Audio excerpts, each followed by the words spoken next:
भाग्यपूर्ण है देश के लिए। ये 25 जून जब आता है तो लोगों के लिए चिंता का दिन हो जाता है कि आज से लगभग 50 वर्ष पूर्व इस देश के लोकतंत्र पर खतरा था।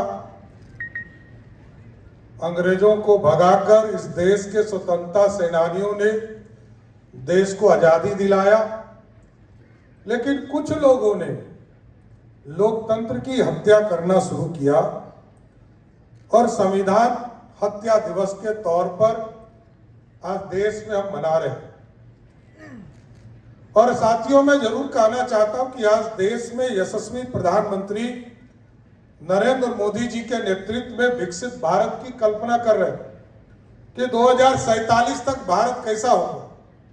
लेकिन जब 1947 में जब देश आजाद हुआ होगा तो लोगों ने सोचा होगा कि अगले 20-30 वर्षों में भारत की आजादी का गौरवशाली इतिहास मनाएंगे, लेकिन काला अध्याय देखने को मिला। लोकतंत्र खतरे में आए।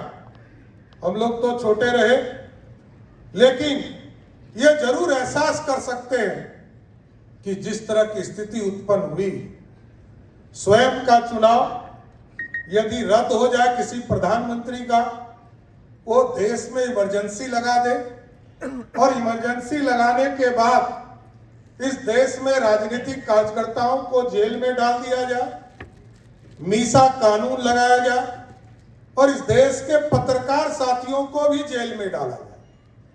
आज तक आजादी के दुनिया के किसी कोने में आप देखिएगा, लोग आजादी की लड़ाई के लिए तो गोली खाते रहे, लेकिन लोकतंत्र स्थापित करने के लिए तानाशाह के खिलाफ इस तरह का आंदोलन सिर्फ और सिर्फ भारत में हुआ। इसके लिए मैं आप लोगों को सम्मानित करना चाहता हूं। और आपका सम्मान जेपी सेनानी एक तरह से दूसरे इस देश के आजाद दिलाने वाले लोग हैं। आप लोग, इस देश में आजादी तो अंग्रेजों से दिया गया, लेकिन अपने लोगों ने जो कष्ट दिया, अपने लोगों ने जो आपके ऊपर अपराध किया, उससे मुक्ति दिलाने का काम किसी ने किया तो वो जेपी सेनानियों ने किया है। साथियों, मैं इसके लिए आपको बधाई देना चाहता हूं, क्योंकि हमारा संविधान कहता है सबको न्याय मिले, सबको आगे बढ़ने का मौका मिले, सरकार जवाबदेह हो।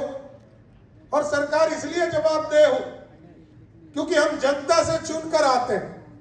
लोकतंत्र की व्यवस्था है और लोकतंत्र में जनता के द्वारा चुनी हुई सरकार होती है। लाखों लोग विधानसभा में नहीं बैठ सकते, लाखों लोग लोकसभा के अंदर नहीं बैठ सकते।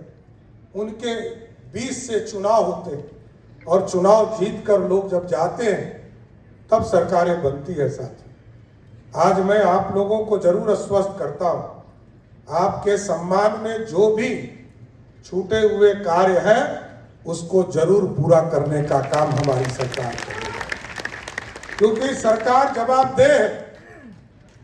संस्थाओं को मजबूत करना है, गरीबों को न्याय मिले इसकी चिंता करना है, महिलाओं को सम्मान मिले इसकी चिंता करना है, और ये जो युवा पीढ़ी है जिसकी जेनजी की चिंता हो, उसके लिए समुचित व्यवस्था के साथ साथ शिक्षा से लेकर रोजगार तक की चिंता हम लोगों की सरकार और मोदी जी की सरकार करने वाली। किसानों को सुरक्षा मिले, किसानों को किस तरह उनके जीवन में खुशहाली आ सके, इसकी चिंता करते रहना।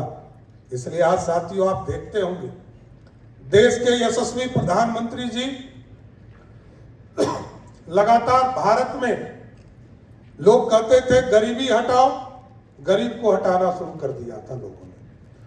लेकिन मोदी जी आने के बाद सबसे ज्यादा यदि किसी ने गरीबों को व्यवस्थित तौर पर जीवन जीने के लिए व्यवस्था दिया तो उसका नाम है नरेंद्र मोदी की सरकार। साथियों, और इसलिए मैं कहता हूं, पक्का मकान मोदी जी ने दिया, खाने के लिए अनाज मोदी जी ने दिया, घर तक पानी पहुंचाने का काम मोदी जी ने किया।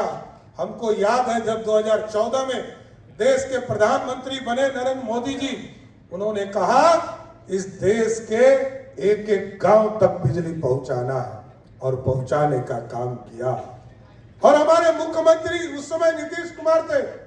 नीतीश कुमार जी ने कहा हम घर घर बिजली पहुंचाने का काम करेंगे। अब मोदी जी और नीतीश जी और हमारी सरकार ने स्पष्ट तौर पर तय किया है। मोदी जी का कहना है पीएम सूर्य घर योजना को लागू करो और लाखों गरीब जो घर में रहते हैं, गांव में रहते हैं, उनको सीधा बिजली जो है मुफ्त में देने का काम हमारी सरकार आज 125 यूनिट तो देती है, लेकिन हम 1.1 किलोवाट इस प्रदेश के लगभग 25 लाख घर तक जो गरीब घर है उसको सीधे बिजली से जोड़ने का काम मोदी जी और बिहार की सरकार करने जा रही है। इसलिए साथियों, आज लगातार विकास की कल्पना को आगे बढ़ाया जा रहा है, और क्योंकि लोकतंत्र को व्यवस्थित किया गया, लोकतंत्र की चिंता किया गया, लोकतंत्र में काला अध्याय नहीं बन सके इसकी चिंता किया गया। आपने देखा होगा हमारे यहाँ भी कोई लगातार कोई भी समस्या यदि सामने आता है तो सरकार तुरंत चिंतित होकर इसको आगे बढ़ाती है। अभी भोजपुर में घटना घटी, तुरंत सरकार ने सबसे ऊपर के जो आयोग होते हैं जुडिशियल कमीशन का गठन तुरंत करने का काम बिहार की सरकार ने किया था, क्योंकि न्याय मिले। कोई यदि गलत है तो उस पर कार्रवाई होगी, और बिहार की संरचना में सबका साथ सबका विकास, तभी तो हम आगे बढ़ पाएंगे। और साथियों, आज मैं बताना चाहता हूं, आदरणीय नड्डा जी आए बिहार, हम लोगों की सरकार ने एक सहयोग शिविर शुरू किया है, और सहयोग शिविर के माध्यम से हमको लगभग 1200 आवेदन भी स्वतंत्रता सेनानियों के मिले हैं। साथियों, मैंने देखा कई लोग आवेदन कर रहे कि हमको पेंशन दिया जाए, हमको सम्मान दिया जाए। कई साथियों ने कहा, राजा राम पांडे जी और रघुपति जी ने, कि ऐसे भी कई साथी हैं जिनके पास कोई प्रमाण नहीं है, उसके लिए भी व्यवस्था सरकार ने किया। लेकिन जरूर आश्वस्त कर रहा हूं कि एक कमेटी जो फॉर्म करना इसको तुरंत फॉर्म करेंगे, जिससे जो छूटे हुए लोग हैं उसको उससे जोड़ा जा सकता है।